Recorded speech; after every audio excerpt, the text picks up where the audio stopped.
আজ আমি তোমাদের এক বিস্ময়কর ঘটনা শোনাব, যা আমাদের হৃদয়কে নাড়িয়ে দেবে। একজন দরিদ্র ব্যক্তি মসজিদে নববীতে এসে রাসূল সাল্লাল্লাহু আলাইহি ওয়াসাল্লামের সামনে দাঁড়িয়ে কাতর কণ্ঠে বলল, হে আল্লাহর রাসূল সাল্লাল্লাহু আলাইহি ওয়াসাল্লাম, আমি অত্যন্ত ক্ষুধার্ত, কিন্তু আমার কাছে কিছুই নেই খাওয়ার জন্য। রাসূলুল্লাহ সাল্লাল্লাহু আলাইহি ওয়াসাল্লাম তার সাথীদের দিকে তাকালেন এবং বললেন, তোমাদের মধ্যে কে এমন আছো যে এই ব্যক্তিকে সাহায্য করতে পারো? রাসূলুল্লাহ সাল্লাল্লাহু আলাইহি ওয়াসাল্লামের এই কথা শুনে সাহাবীরা নিজেদের দিকে তাকাতে লাগলো, একজন আরেকজনের দিকে তাকাতে লাগলো, কিন্তু কারো কাছে কিছু ছিল না। তখন একজন সাহাবী দাঁড়িয়ে বললেন, ও আল্লাহর রাসূল সাল্লাল্লাহু আলাইহি ওয়াসাল্লাম, আমার কাছে মাত্র একটি খেজুর আছে, আমি সেটাই তাকে দিতে চাই। সাহাবীর ওই কথা শুনে রাসূল সাল্লাল্লাহু আলাইহি ওয়াসাল্লাম বললেন, তুমি জানো এই একটি খেজুর তোমার জন্য জান্নাতে বিশাল পুরস্কারের কারণ হতে পারে?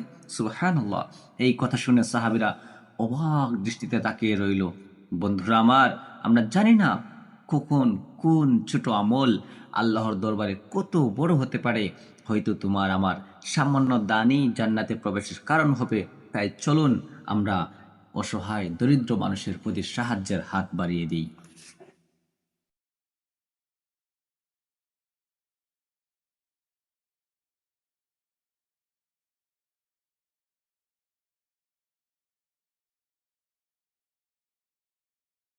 আজ আমি তোমাদের এক বিস্ময়কর ঘটনা শোনাব, যা আমাদের হৃদয়কে নাড়িয়ে দেবে। একজন দরিদ্র ব্যক্তি মসজিদে নববীতে এসে রাসূল সাল্লাল্লাহু আলাইহি ওয়াসাল্লামের সামনে দাঁড়িয়ে কাতর কণ্ঠে বলল, হে আল্লাহর রাসূল সাল্লাল্লাহু আলাইহি ওয়াসাল্লাম, আমি অত্যন্ত ক্ষুধার্ত, কিন্তু আমার কাছে কিছুই নেই খাওয়ার জন্য। রাসূলুল্লাহ সাল্লাল্লাহু আলাইহি ওয়াসাল্লাম তার সাথীদের দিকে তাকালেন এবং বললেন, তোমাদের মধ্যে কে এমন আছো যে এই ব্যক্তিকে সাহায্য করতে পারো?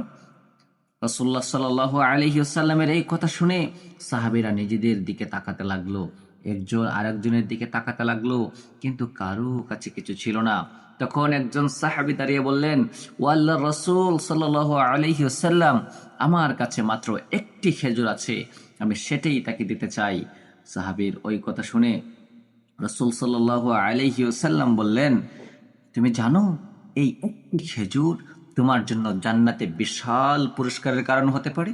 সুবহানাল্লাহ। এই কথা শুনে সাহাবীরা অবাক দৃষ্টিতে তাকিয়ে রইল।